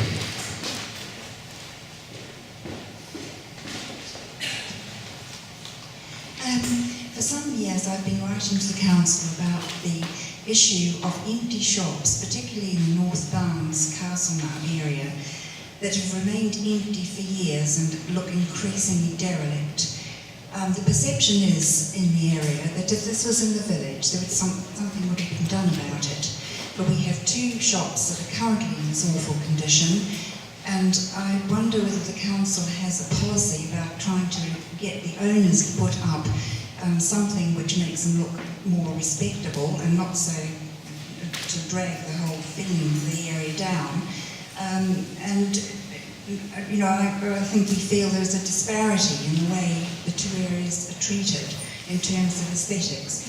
Not only that, there's been constant questioning from myself about why there can't be some fairly low-level expenditure on big planters, trees, that kind of thing. Nothing has ever happened and no satisfactory reply has been given. So I think there is a very divided feeling about how the resources are placed and the degree to which people's concerns are addressed, really. So, question. Yeah, well, I'm sorry about that. Have you been in touch with your councillors about this? Yes, I have. I've written letters and I've written to the MP and so on. And, despite reassurances and coming to these meetings and putting things up on walls and talking to people, nothing has changed. And I think that we now have, in addition, 2 empty restaurants. So that's 4 places which, another 2 that are going to potentially turn into wrecks, not to mention the one on the corner, the old Bollow Arms, which is supposed to be resurrected, but has been rotting for years and is again a subject of questioning over the years. So I don't really know how this works. Well, I thought there'd been a planning application in for the... It's being converted. Yes, It is, but for years this question has come up about what enforcement there can be to actually stop this situation becoming derelict. It is quite difficult if we don't have the, we don't have the owners, but if we do know, if we can identify the owners, and if the shops are really in a bad state of repair, and I think I may have had some correspondence with you myself about this. Yes, well, I mean... we can, if you'd like to give me the details, we can look at it. On the question of planters, I thought that we had actually got some planters, and we were doing some work with you on this. I think certainly empty shops is something that we obviously we don't own the shops, and it is a question of always working with the owners of the shops, and sometimes they are very, very reluctant to do anything. But we can certainly take this up. If you'd like to see me afterwards and give me all the details, I will then talk to officers about it. And also about planters. I mean, we do, because we've been very successful, as you know, probably winning international in blue and lots of things, we do, have great emphasis on making sure that the borough looks as attractive as possible. And I know that we've had some new planters in Barnes as well, but obviously not in the place that you actually want them. So if you'd like to talk to me afterwards, we'll have a discussion about it. Thank you. Okay. I don't want to take time, but I mean, the flowered borough is something that's very important to us, and I'd like to say thank you to all those who take part and have made Bloom successful. I mean, Richmond has won major awards. Where you are is part of the entrance to the borough, and clearly should be an area that we need to look at. We don't own shops. We actually may have noticed it's been quite a difficult economic period. It's quite hard in some places to keep shops going. We do have had pop-up shop proposals. We do, as Pamela said, we'd like to try to encourage owners to let shops, but it has to be an economic proposition for both parts. I, for my part, do not understand why any landlord would want to keep a shop empty and get no income from it. But I know from my own ward that some landlords do. They keep shops empty for ages, and we can't force them to make that change. Okay, we've got 4 questions. The gentleman first with the red scarf, the maroon scarf, the lady in the sky blue top, Simon at the back, they're the next 3, and then the gentleman over here, and there's a couple of them. We'll try and squeeze them. Sir.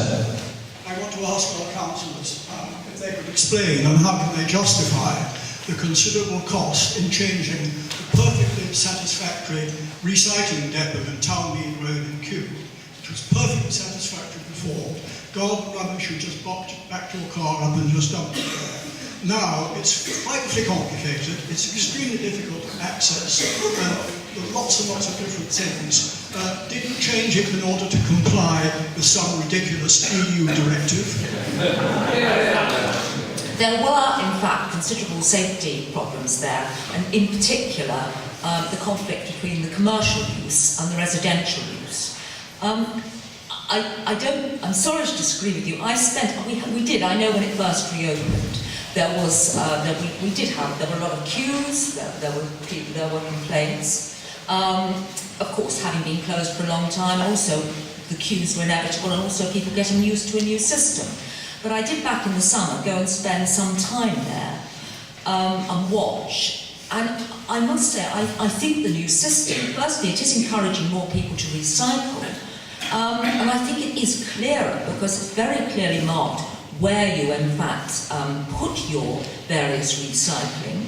And as the parking, the actual bays, rather than the ad hoc system that we used to have, is, as far as I think it is safer. So, I'm sorry to disagree with you, but yes, it was done for safety reasons. And I think the queues now have slowed down. I don't think we have the queuing problem anymore. Certainly when I've been there, I haven't had to queue. And we do try to make some special arrangements at the weekends when there is increased demand. It does, as far as I can see, it seems to be working very satisfactorily, and we are getting better recycling rates. But I'm sorry if you're finding it's not working, and obviously I'd be very happy to hear what you think needs to be changed.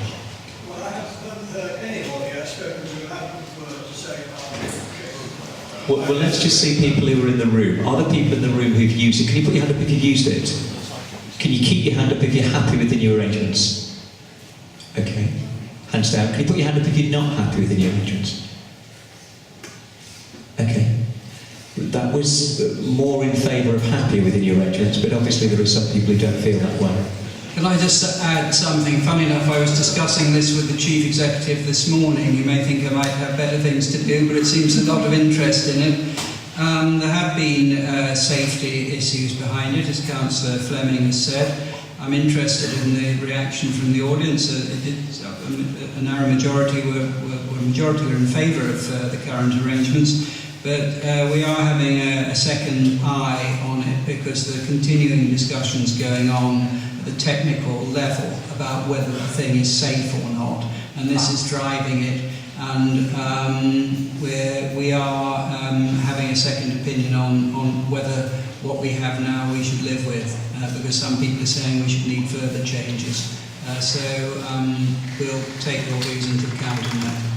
I think we've got time for 3 more questions. The lady in Can I the... say one more thing? Can you be very quick, sir, please? One single thing that makes life a great deal easier is not to back into space. Right. You're right, if your car full, you can't see out the back.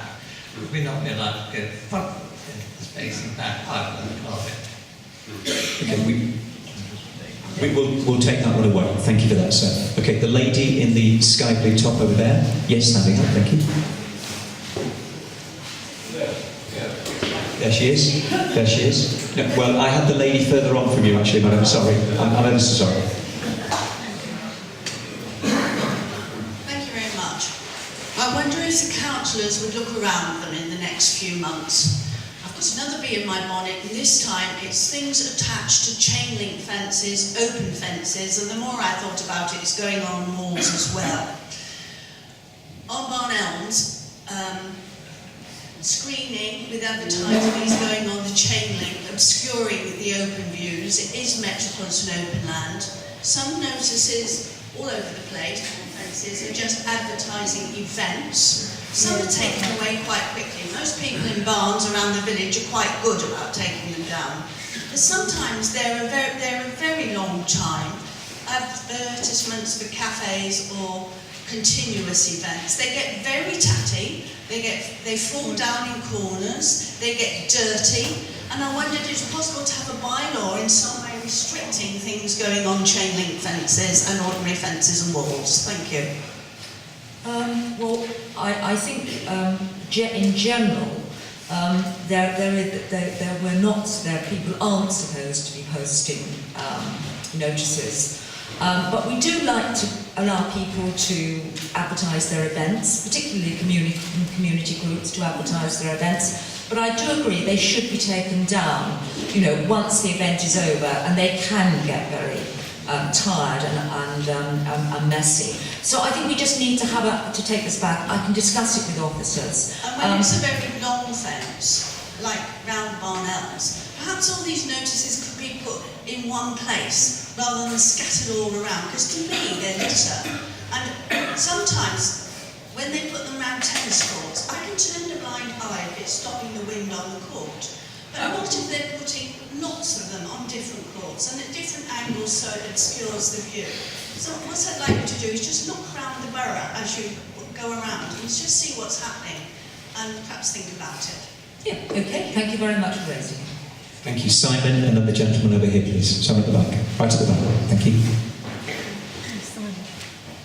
We've been very fortunate in this end of the borough for a number of years to have very popular state primary schools. Thanks in part to Mr. Hartley, so thank you, sir. We now have a very popular secondary school, Richmond Park Academy, which this September had a record number of local pupils entering the school, to the point where the school was actually oversubscribed this year for the first time in many years in Richmond Park Academy. This is sort of a practical issue, which has been an issue for Barnes people for a number of years. Please could we have a footbridge over the level crossing at White Hart Lane at the Priest Bridge end? one day there will be a bad accident there, and it will be nice for us to be proactive, put that bridge in place, and join up the two parts of the borough.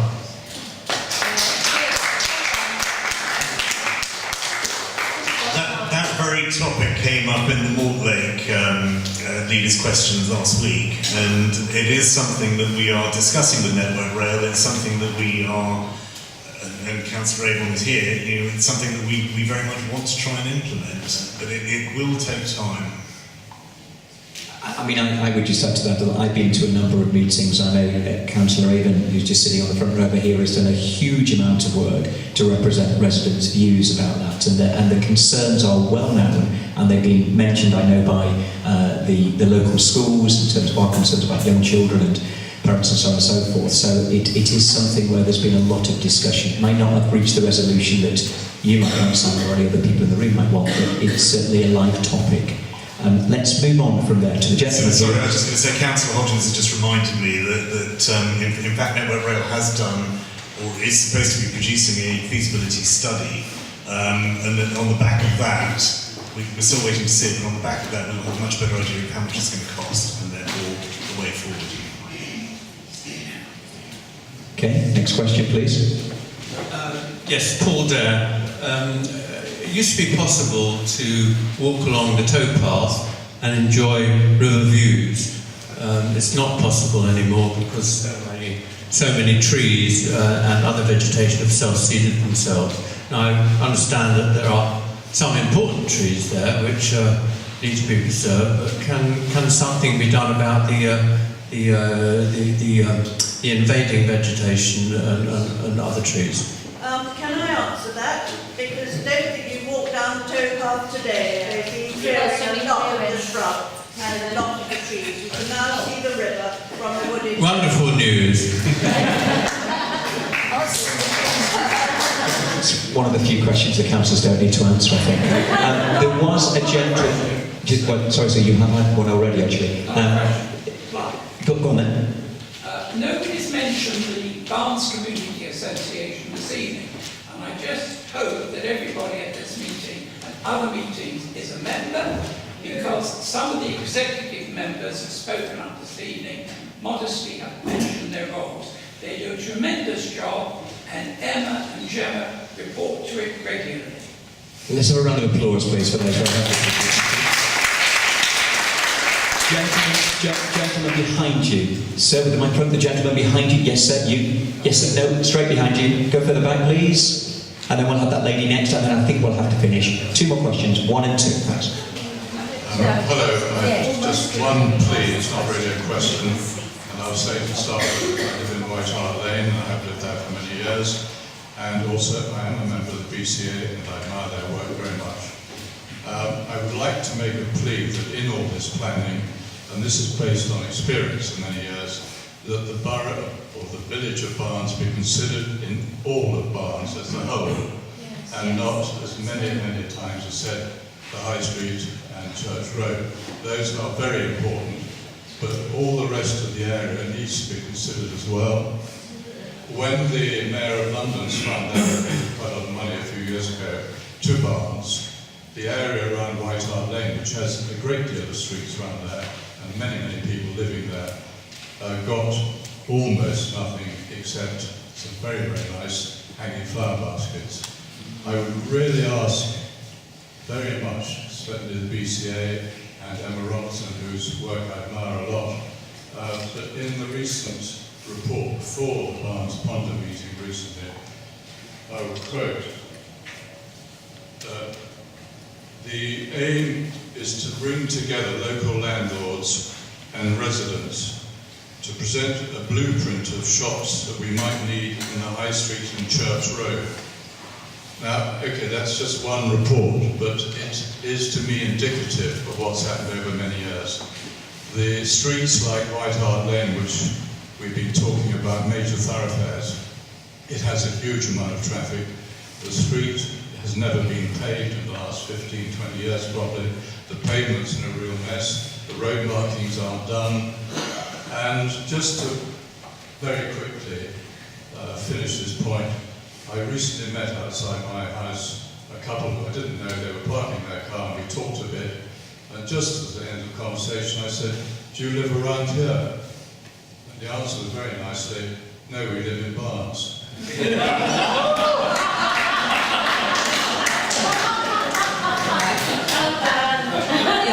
It's very important, and as far as the shops are concerned, we do have a borough retail alliance, and in fact, although Emma represents the whole of Barnes, we also used to have one of the shopkeepers from White Hart Lane come along as well, so that we could make sure that White Hart Lane was well represented. Unfortunately, her shop has closed down now from the dining room shop, but I would like to make sure that White Hart Lane, somebody from White Hart Lane comes again, and I take on board all you say. It's a very successful street shopping place as well.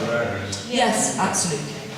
And the final question is to the lady on the right hand side. Yes, you've been waiting extremely patiently. Thank you. Thank you very much. I had a few interests to declare. Firstly, I am a member of the BCA. Secondly, I ride my bike frequently down Rocks Lane. Thirdly, I am a Liberal Democrat. I'm really pleased to see you here, hearing what we want to say. I want to talk a little bit about the 20-mile-an-hour limit. I feel that if we don't have it all over the area in Barnes, it'll be really confusing for people. I know that you've had problems in Twickenham where you've got King Street designated as 20 mile an hour and all the roads off it aren't, and that's causing real problems. I feel that if we have signage just when you come into Barnes from the quite few entrances that there are, it would be less confusing, wouldn't cost very much, and would really work well for environmental reasons, for reasons of harmony and peace in the streets just as much as for road safety. I think we did answer this before, from the point of view of the extra signage that is required with the roundels that need to go over the place.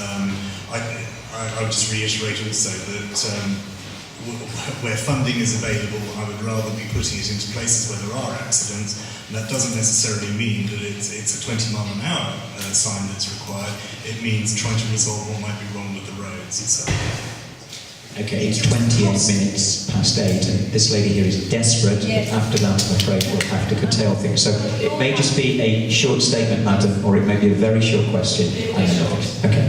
It's a question about transparency, and it's about when developers come in and they pay a contribution towards their community. It's called SIL, and it's just asking that could be made more widely knowledgeable about the people in the local area. For example, we have in my end of Barnes a fantastic Olympic cinema, one of the best things that's happened to Barnes in a long, long time. But the parking problems are horrendous. My particular street, you know, this is a NIMBY thing, we're having real problems, we can't park at night. It's going up behind the council. We never knew that the Olympic cinema paid £50,000 for investigation into parking issues. We haven't seen any of that money. We haven't even seen signage going in. And so it's just, I understand people are on the case right now, so I know that you're looking at it, and I'm very grateful that you are, but it's just in future, could it be made transparent when developers pay money for certain things? Because we never knew. Well, yeah, absolutely. Absolutely, and in fact, any contribution that developers make, and it's hugely important that they do that, and that's one of the reasons why we're so against this power approval, because we don't get the type of infrastructure contributions that we need for these big developments. It is in fact in the planning documents, but it's something that we will take away absolutely to make sure that it's as transparent as possible, because there's no question but to be transparent on all these issues. It's certainly not something we would want to hide, and we want to make sure that that money is used in local communities for local people. May I just add also that as far as SIL payments are concerned, we have said that 25% of those will be spent in the area in the consultation with local people, and that will again be part of the sort of supplementary planning documents and the village planning. Yeah, it's just taken a year of the cinema, a year of bad parking, and nobody ever knew that this was happening. SIL is very new. Okay. Can I thank everybody very much indeed for coming along tonight, for all your contributions, and perhaps we could just politely, because they worked very hard, answered all your questions as well as they could. Could we give a round of applause to the councillors, please? Thank you very much.